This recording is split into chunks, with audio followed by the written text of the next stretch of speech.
There's a moment in almost every conversation where it happens. The other person stops talking, and in that space, a feeling rises in you.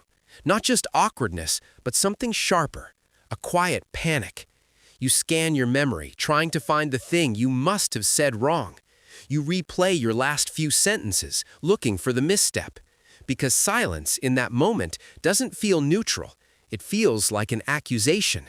You feel the urge to fill it, to fix it, to say anything just to make it stop. But the question is, why? Why does the absence of sound so often feel like the presence of blame? You know this feeling in other places too. You send a text and the reply doesn't come. Hours pass. You tell yourself they're busy, but the feeling doesn't listen. It whispers that you've done something, that you crossed some invisible line, that the silence on the other end is a wall they've built because of you. Or you're in a group, and for a moment no one speaks, and you feel the immediate need to carry the weight, to be the one who breaks it, because the silence feels heavy, and you assume everyone else is waiting for you to fix it. It's as if quiet spaces are not empty, but filled with your own failures.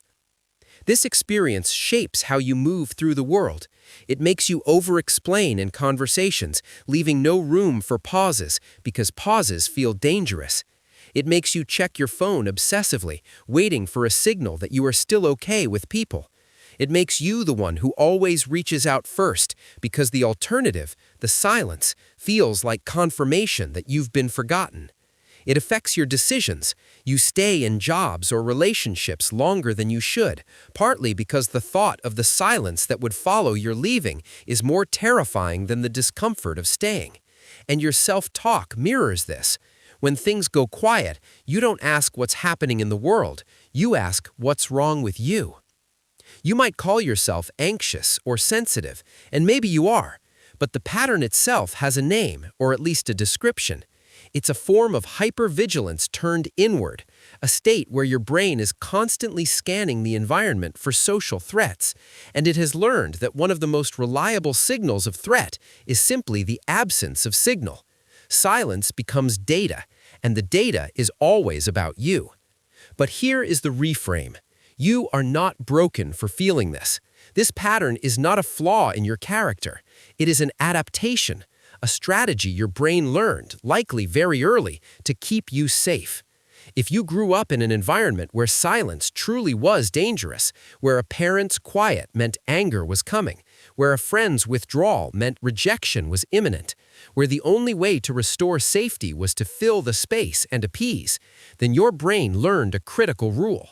Silence equals threat. And your brain, being the efficient organ it is, generalized that rule. It applied it to all silences.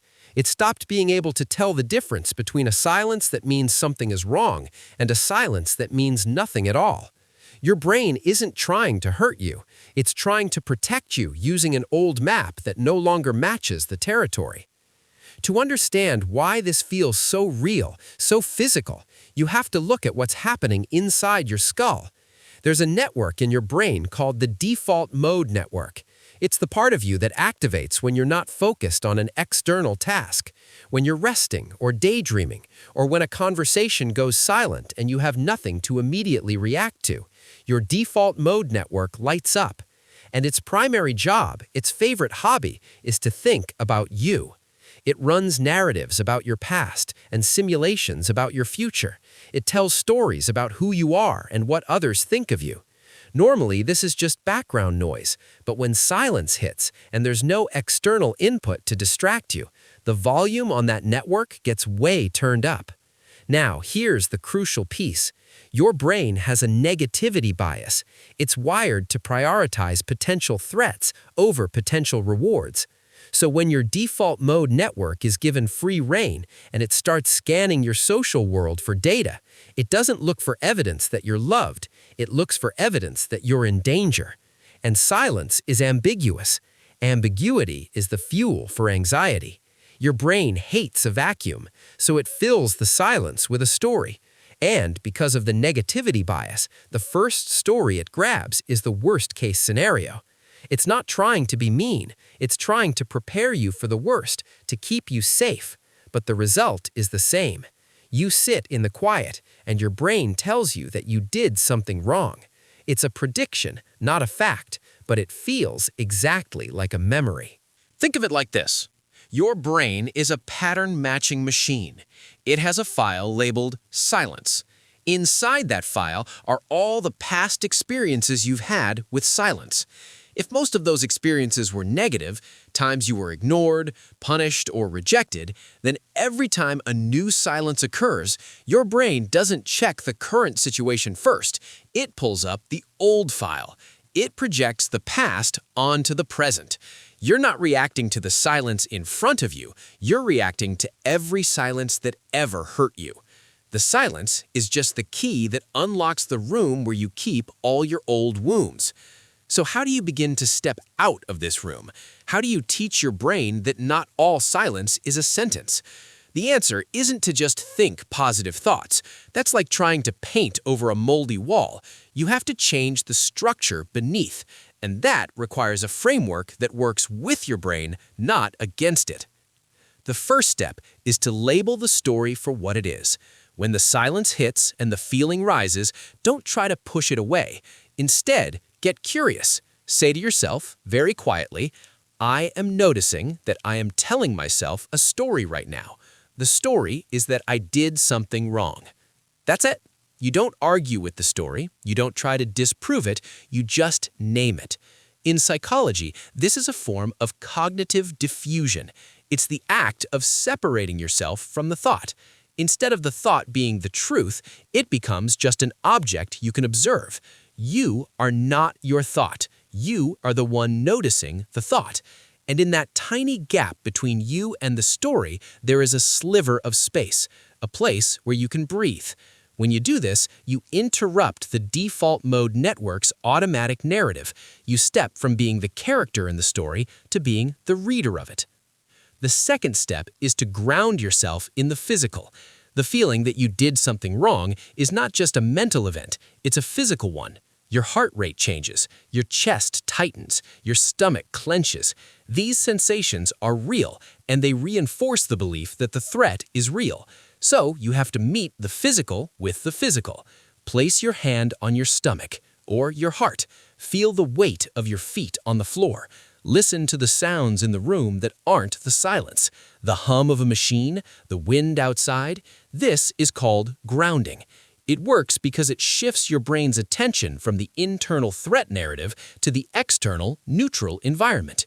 You are sending your brain a signal that says, right now, in this moment, my body is here. I am safe. You are giving your brain new data. The silence is still there, but you are not in danger. Over time, you build a new file, a file where silence and safety can coexist. The third step is to delay your response. The urge is to act, to send the text, to break the quiet, to fix it. That urge is a compulsion driven by the discomfort of uncertainty. Your brain wants certainty, and it wants it now. But you can build a tolerance to uncertainty, just like you build a muscle. When the silence comes and the story rises and you feel the urge to fill it, make yourself wait. Just for 10 seconds, then 30, then a minute. You are not saying you'll never speak again. You are just creating a pause between the stimulus and your response. In that pause, you are teaching your amygdala, the brain's alarm system, that the alarm can ring and you can survive without acting. You are proving to yourself that you can tolerate the discomfort, and each time you do, the alarm gets a little quieter. The urgency fades. You learn that silence is not a fire that must be put out immediately. It's just a space. The fourth step is to test reality, but gently. This is not about demanding reassurance from others. It's about gathering information in a low-stakes way. If you're in a conversation and a silence falls and you feel the weight of it, instead of filling it with words, fill it with observation. Look at the other person's face. Are they angry? Are they uncomfortable? Or are they just thinking? More often than not, you will see that they are simply processing. The silence is not a wall, it's a bridge they are still crossing. You might even, after a moment, say something simple like, I'm just letting that sink in. You are naming the silence as neutral. You are giving the other person permission to be in it too. And in doing so, you are rewriting the social script in your own mind. You are seeing in real time that silence can be connective rather than destructive. The fifth and final step is to cultivate the silence alone. This feels counterintuitive because silence is the trigger, but you have to build a relationship with it outside of social contexts. Sit alone, with no phone, no book, no music. Just 5 minutes. Your brain will scream. It will throw stories at you. It will beg for distraction. But you just sit. You let the stories pass like clouds. You watch them, and you learn that you can exist in silence and survive. You learn that on the other side of that initial discomfort, there is often a deep calm, a stillness that is not empty, but full. You are teaching your brain that silence is not a predator. It is just a room, and you can sit in that room alone and be perfectly fine. Bringing this all together, you can hold on to one simple mental model. Imagine you're standing in a dark room. For years, you've been told that the dark is full of monsters. Every time the lights go out, you panic, you flail, you run, you try to turn the lights back on. But one day, you stop. You stand still in the dark, and you realize that the monsters are not there. They were never there. They were just the shapes your fear made in the absence of light. Silence is that dark room. The feeling that you did something wrong is the monster, and you have just learned how to stand still, to feel your feet on the floor, to wait, and to see that the room is just a room. It might always feel a little uncomfortable, but it no longer has to own you.